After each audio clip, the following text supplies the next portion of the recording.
శ్రీఆర్ స్టూడియోస్కి స్వాగతం. ఈరోజు మనం ఒక ముఖ్యమైన విషయం, మనందరికీ ఎంతో ఇష్టమైంది, మనందరి జీవితాల్లోనూ చవి చూసినది, మనందరికీ ఎంతో అవసరమైన అంశం గురించి మాట్లాడుకుందాం. అదే స్నేహాలు, స్నేహితులు. ప్రతి ఒక్కరికి స్నేహితులు ఉంటారు. ప్రతి ఒక్కరూ ఆ స్నేహ మాధుర్యాన్ని చవి చూసే ఉంటారు. మనకు స్నేహితులు ఉంటారు, మనం ఇంకొకరు స్నేహితులుగా ఉంటాం. అయితే ఇవాళ స్నేహాలు అనేవి ఎలా మారిపోయినాయి, స్నేహితులు అనేవాళ్ళు ఎలా మిగిలిపోయారు, అది పాజిటివ్గాను కాదు, నెగిటివ్గాను కాదు, న్యూట్రల్గా అసలు వాస్తవ పరిస్థితులు ఏంటి అనేది మనం మాట్లాడుకుందాం. మీరు కనుక మా ఛానల్ మొట్టమొదటిసారి చూస్తున్నట్లయితే తప్పకుండా శ్రీఆర్ స్టూడియోస్ని సబ్స్క్రైబ్ చేయండి. మరిన్ని మంచి వీడియోస్ చూస్తూ ఉండండి.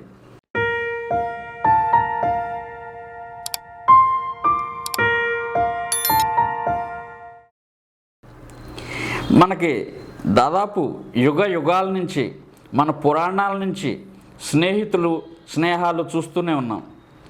మనకి రామాయణంలో రాముడు సుగ్రీవుడు స్నేహితులు అంటారు, కానీ రాముడు హనుమంతుడే స్నేహితులు. రాముడిని హనుమంతుడు ఒక దేవుళ్ళలా చూస్తే, రాముడు హనుమంతుడిని భక్తుల్లా చూడలేదు, ఒక స్నేహితుల్లా చూశాడు. ఎందుకంటే రాముడికి అవసరమైన ప్రతిసారి హనుమంతుడు ఎంతో సాయపడ్డాడు, ఒక బలంగా నిలబడ్డాడు, అన్ని విధాలుగా సహాయపడ్డాడు. రాముడు కూడా అంతే ప్రేమగా, ఆదరంగా హక్కును చేర్చుకున్నాడు. అలాగే అదే రామాయణంలో మనం వాలి రావణాసురుల స్నేహాన్ని చూసాం. ఆ స్నేహం ఏంటంటే, తనకంటే బలవంతుడైన వాలితో రావణాసురుడికి స్నేహం చేయాల్సి వచ్చింది. అలాగే భారతంలో తీసుకుంటే దుర్యోధనుడు కర్ణుడు స్నేహాన్ని మనకి ఆదర్శంగా చెప్తూ ఉంటారు. అది కర్ణుడు ఆత్మన్యూనతతో బాధపడుతున్నప్పుడు దుర్యోధనుడు అతనికి ఒక రాజ్యాన్ని కట్టబెట్టి తన బలాన్ని తనకి బలగంగా మార్చుకోవటానికి స్నేహాన్ని ఏర్పరచుకున్నాడు. అది ఒకరి అవసరాన్ని ఒకరు ఆసరా చేసుకున్న స్నేహమే తప్ప దాన్ని మనం నిజంగా స్నేహం అనలేము. అది ఇవాళకి ఆదర్శం అయితే దానికి అలాంటి ఉదాహరణలు మనకు కనిపిస్తూనే ఉన్నాయి. అలాగే అదే భారతంలో కృష్ణుడు అర్జునుడు మధ్యలో స్నేహాన్ని మనం చూసాం. కృష్ణుడు విశ్వరూపం చూపించక ముందే అర్జునుడు కృష్ణుడిని నమ్మాడు. ఒక ప్రియమైన స్నేహితుడిగా ఏ ఆయుధం పట్టకపోయినా, యుద్ధం చేయకపోయినా తనతో పాటు ఉంటే చాలు అనుకున్నాడు. అది నిజమైన స్నేహం. అది ఈరోజు మనకు కావాల్సింది. నిజానికి మనం చిన్నప్పుడు మనందరికీ స్నేహితులు ఉంటారు. ఆ స్నేహంలో మనకి ఎలాంటి స్వార్థాలు ఉండవు, కల్మషాలు ఉండవు. కులాలను బట్టో, మతాలను బట్టో, వర్గాలను బట్టో, స్థాయిలను బట్టో మనం స్నేహాలు చేయం. మనం చదివే క్లాస్ రూమ్లోనూ, మనం రోజు ఆడుకునే ఆటల్లోనూ మనకు మిత్రులు ఉంటారు. వారందరూ మన కుటుంబానికి కూడా తెలిసి ఉంటారు. పోట్లాడుకుంటాం, కొట్టుకుంటాం, కొన్నాళ్ళు మాట్లాడుకోవటం మానేస్తాం, మళ్ళీ స్నేహితులం అయిపోతాం. ఆ స్నేహం చాలామందికి జీవితాంతం ఉంటుంది. కొందరు వేరు వేరు పరిస్థితులతో ఎక్కడికెక్కడికో వెళ్ళిపోవటం వల్ల ఆ స్నేహాలు పోతాయి. అయితే ఈ వయసు పెరిగిన కొద్దీ, దాదాపు కాలేజీ వయసుకు వచ్చేటప్పటికి స్నేహంలో కొన్ని రకాలైన పరిమితులు, పరిధులు, హద్దులు మొదలవుతాయి. ఎందుకంటే మన ఆలోచనలు, మన విచక్షణ పెరిగిన కొద్దీ మరి మన వ్యక్తిత్వం కుంచుకుపోతుందో, మన హృదయంలో ఇరుకుతనం పెరుగుతుందో తెలియదు. కానీ స్నేహానికి మనం కొన్ని లక్షణాలు ఏర్పరచుకుంటాం.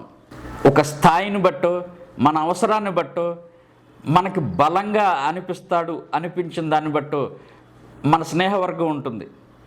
దాదాపుగా ఏమనుకుంటారంటే, ప్రతిరోజు ఫోన్లో మాట్లాడుకుంటేనో, గుడ్ మార్నింగ్లు గుడ్ నైట్లు చెప్పుకుంటేనో, లేదా సాయంత్రం ఖచ్చితంగా బార్లో కూర్చుని ఒక 90 ml అన్నా కొడితేనో, లేదా వీకెండ్ పార్టీలు క్రమం తప్పకుండా చేసుకుంటేనో వీళ్ళే స్నేహితులు అనుకుంటారు. లేదు, స్నేహితులు అంటే అలా ఉండదు, స్నేహం అలా ఉండదు. వారు కొన్ని సంవత్సరాల పాటు కలవకపోవచ్చు, కానీ ఎక్కడున్నా కూడా వారి మనసులు మాట్లాడుకుంటూనే ఉంటాయి, పలకరించుకుంటూనే ఉంటాయి. ఎప్పటికప్పుడు వారి యోగక్షేమాలను తేల్చుకోవాలని తమ పాత స్నేహపు జ్ఞాపకాలను జ్ఞప్తికి తెచ్చుకుంటూ ఆ క్షణం వారితో మాట్లాడాలి అని తప్పిస్తూ ఉంటారు, మాట్లాడుకుంటారు. ఇవాళ కమ్యూనికేషన్ పెరిగింది, స్నేహాలు పెరిగినాయి. కానీ ఎలాంటి స్నేహాలు పెరిగినాయి అంటే, ఒకప్పుడు స్నేహితులు అంటే ఎదురు బుదురు మాట్లాడుకునేవాళ్ళు, కలిసిమెలిసి తిరిగేవాళ్ళు, దాదాపుగా ఒకే ఇళ్లలో కూడా ఉండేవాళ్ళు. ఒక స్నేహితుడి ఇంట్లో కొన్ని రోజులు, ఒక కుటుంబంతో కలిసిమెలిసి ఈ విధంగా. ఆ సమయంలోనే కలం స్నేహాలను, ఒక విచిత్రమైన స్నేహాలు ఉండేవి. ఒకరికొకరు ముక్కుమొహం తెలియదు, కేవలం ఫోటోలు చూసి ఒకరికొకరు ఉత్తరాలు రాసుకునేవాళ్ళు. నిజాలు అందులో ఎంతవరకు ఉంటాయనేది ఎవరికీ తెలియదు. కానీ అదొక ఆలోచన, ఒక మధురమైన ఊహ, తామేదో మనసులో ఉన్న ఆలోచనల్ని, ఆక్రోశాన్ని, బాధలను పంచుకోవడానికి దాన్ని ఉపయోగించుకునేవారు. ఇప్పుడు అంతా వర్చువల్ అయిపోయింది. ఎవరికాళ్ళు సోషల్ మీడియా స్నేహాలు ఎక్కువైపోయినాయి. 2-3 స్నేహితులు, వాళ్ళు క్లాస్మేట్స్ కావచ్చు, చుట్టుపక్కల ఇళ్ళ వాళ్ళు అయి ఉండొచ్చు, కలిసిమెలిసి ఆడు పడుకునే వాళ్ళు అయి ఉండొచ్చు, ఎవరైనా సరే 4 కూర్చుని ఉంటారు. కానీ ఎవరికి వాళ్ళు వాళ్ళ లోకంలో ఉంటారు. ఒక్కొక్కళ్ళకి 200-300 మంది స్నేహితులు ఉంటారు. ఎవరికి ఎవరి గురించి ఏమీ తెలియదు. అంతా ఆన్లైన్ స్నేహాలు, ఆన్లైన్ కబుర్లు, ఆన్లైన్ ముచ్చట్లు, అన్నీ అబద్ధాలు. అవును, స్నేహంలో ఉండకూడని ముఖ్యమైన లక్షణం అబద్ధం, ఒకరినొకరు మోసం చేసుకోవటం. ఇవాళ స్నేహం అంటే భయపడాల్సిన పరిస్థితి ఎందుకు వచ్చిందంటే, 2 స్నేహితులు అయ్యారు అంటే వాళ్ళల్లో ఒకడు మోసపోబోతున్నాడు, ఒకడు మోసం చేయబోతున్నాడు అన్నంతగా పరిస్థితి తయారైపోయింది. స్నేహాన్ని ఈ స్థాయికి ఎవరు మార్చారంటే మనుషుల్లో స్వార్థం. అవును, ప్రతి ఒక్కరిని తమ ప్రయోజనాలకు వాడుకోవాలంటే దానికి ఉన్న సాధనం స్నేహం. ఎలాగోలా స్నేహం చేసి మన అవసరాలను తీర్చుకోవాలి.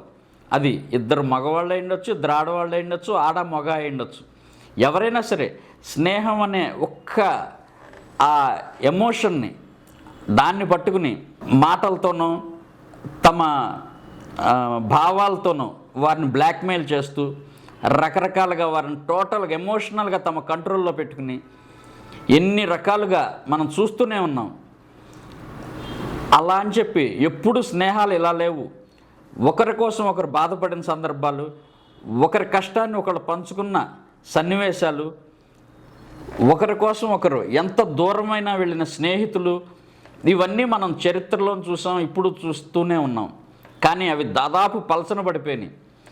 కుటుంబ బంధాలు, బంధుత్వాలు ఎలా అయితే చాలా అవసరాల మేరకు మారిపోయాయో, స్నేహాలు కూడా అలాగే మారిపోయాయి. ఎక్కడో ఒక చోట కనిపిస్తాయి, చాలా స్వచ్ఛంగా, ఒకరి మీద ఒకరు ఎలాంటి అంచనాలు పెట్టుకోకుండా, ఒకరి గురించి ఒకరు ఎలాంటి అవసరాలు తీర్చుకోకుండా, కేవలం స్నేహం అంటే నువ్వు మంచిగా ఉంటే చాలు, అంతే, నీకు ఏ కష్టం వచ్చినా నేను నీకు తోడున్నాను చాలు, అంతకు మించి చేయాల్సింది కూడా ఏమీ లేదు. ఆ భరోసా ఇవ్వగలిగితే మాటల్లో చేతల్లో ఆ స్నేహం నిస్వార్థంగా కలకాలం కొనసాగుతుంది. అంతే తప్ప తమ పబ్బం గడుపుకోవటానికో తమ అవసరాలు తీర్చుకోవడానికో ఉపయోగపడలేదని స్నేహాలను తెంచుకునే వాళ్ళు ఉన్నారు. అవసరాల కోసం, స్వార్థం కోసం అదే పనిగా స్నేహాలు పెంచుకునే వాళ్ళు ఉన్నారు. ఇవాళ ఇదంతా ఒక మార్కెటింగ్ స్ట్రాటజీ లాగా మారిపోయింది. ఎంతమంది స్నేహితులు ఉంటే అంత గొప్ప అన్నట్టుగా అయిపోయింది.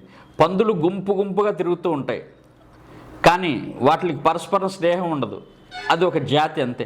స్నేహితులైనా అంటే నీకు 100 మంది స్నేహితులు ఉండటం గొప్ప కాదు.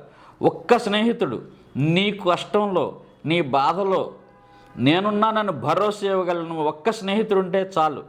అలా ఎవరైనా ఉన్నారా మీకు? మీకుంటాం కాదు, మీరెవరికైనా అలా ఉన్నారా? ఆలోచించండి. చాలా వరకు చూస్తూనే ఉన్నాం మార్కెట్లో. ఒక్క సంతకం ఆ స్నేహితుడనే నమ్మకంతోనో అభిమానంతోనో చేసి తాను తన కుటుంబాన్ని మొత్తం రోడ్డును పడేసిన వారు ఉన్నారు. హామీ సంతకాలు చేసో ఏ ఫైనాన్స్ కంపెనీలకో చిట్ ఫండ్ కంపెనీలకో.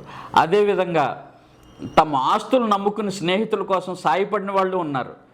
వారిని చూసి ఒకప్పుడు జాలిపడేవాళ్ళు, వాళ్ళ మంచితనాన్ని మెచ్చుకునేవాళ్ళు, ఇవాళ నవ్వుకుంటున్నారు. అంటే మోసం చేసేవాడు తప్పు కాదు, మోసపోయిన వాడిదే తప్పు. అవును, కాబట్టి మీరు చేసే స్నేహాలు, మీ స్నేహితులు ఎలాంటి వారు అనేది మీరు ఆలోచించుకోవాలి. మీ పెద్దవాళ్ళు చెప్పింది వినండి. పెద్దవాళ్ళ అనుభవంతో చెప్తారు. వాళ్ళకి ఇలాంటి గుణపాఠాలు, ఎదురు దెబ్బలు చాలా తగిలుంటాయి, చూసుంటారు. కానీ మనకి మన పక్క నుండి మన అదే పనిగా మెచ్చుకుంటూ పైకి ఎత్తేస్తూ తెగ పొగిడేస్తూ మనం చేసిన ప్రతిదానికి తానా తందాని అనేవాడు మనకు అత్యంత ఆత్మీయ మిత్రుడైపోతాడు. వాడి తప్ప మిగతా ప్రపంచం అంతా మన ఏదో తొక్కేయటానికో వెనక్కి నెట్టేయటానికో ప్రయత్నిస్తుంది అనిపిస్తుంది. కానీ ఒక్క రోజున వాడు మన కింద తీసిన గోతులో పడిన రోజున, ఆ రోజు ఎవరైతే వచ్చి నీకు చెయ్యందిస్తారో వాళ్ళే నీ శ్రేయోభిలాషులు, మిత్రులు. జాగ్రత్తగా ఉండండి. ముఖ్యంగా పెద్దవాళ్ళు, పిల్లలు, అన్ని వయసుల వారు స్నేహాలు అనేవి ఏదో ప్రయోజనాన్ని ఆశించో స్వార్థపూరితమైన అవసరాలు తీర్చుకోవటానికో కాదు, ఒక మానసిక భరోసా, ఒక సామాజిక జీవనంలో ఒక అండదండ, ముఖాలు చూసుకోవటానికో, మాట పంచుకోవటానికో, కలిసిమెలిసి తిరగటానికో, ఒక సామాజిక జీవనంలో స్నేహం అనేది ఒక పాత్రగా మార్చుకోండి. దానికోసమే జీవితాలనే పణంగా పెట్టేసి ఇటు తాము మానసికంగా తీవ్రంగా ఆ స్నేహం ఏదన్నా మోసం జరిగినప్పుడు, అవమానం జరిగినప్పుడు పూర్తిగా మానసికంగా వికలమైపోకుండా, మానవత్వం మీద, మనుషుల మీద నమ్మకం పోగొట్టుకోకుండా స్థిమితంగా ఎంతవరకు ఉండాలో అంతవరకే స్నేహం అనేది కూడా ఆ పరిధుల మేరకు ఉన్నప్పుడు తమ కుటుంబం కూడా ఆ స్నేహాన్ని ఆమోదిస్తుంది. ఈ విషయంలో ఇంకొకటి ముఖ్యమైన అంశం ఏంటంటే, ఒకప్పుడు మన స్నేహితులంటే మన కుటుంబానికి కూడా పరిచయం అయి ఉండేవాళ్ళు. ఇవాళ దాదాపు మన స్నేహితులు ఎవరో మన స్నేహితుల్లోనే కొందరికి తెలియదు. ఒక్కొక్క గ్రూప్ ఒక్కొక్కటి ఉంటుంది.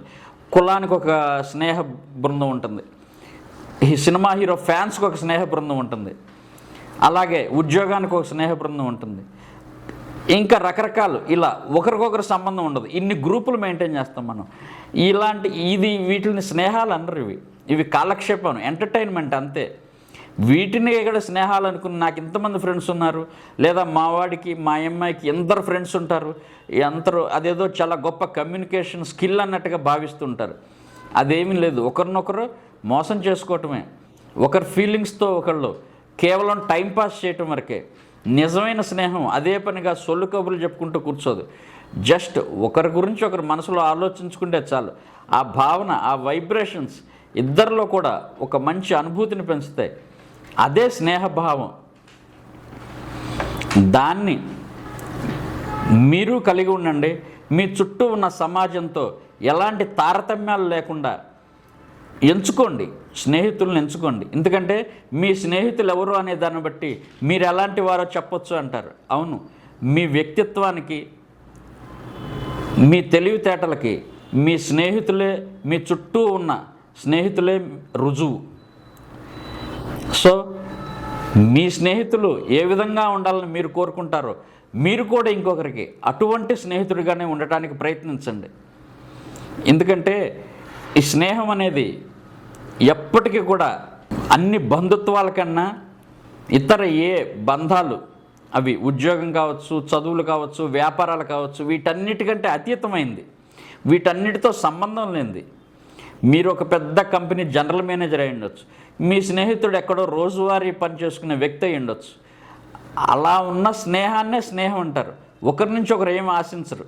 అంతేగాని ఒక ప్రమోషన్ ఆశించో, ఇంకో వేరే ఆర్థిక ప్రయోజనాలు ఆశించో, ఇంకొక అవసరాన్ని బట్టో చేసే స్నేహాన్ని, అలా కుదిరే స్నేహితుల్ని, అలా తిరిగే మిత్రుల్ని, వారిని ఈ పరిధిలో పెట్టుకోకండి. వారిని ఆ పరిచయాలుగానే ఉంచేయండి. ఇదే ఇవాళ టాక్. మీకు నచ్చినట్లయితే షేర్ చేయండి, లైక్ చేయండి. శ్రీఆర్ స్టూడియోస్ని తప్పకుండా సబ్స్క్రైబ్ చేయండి. Thank you.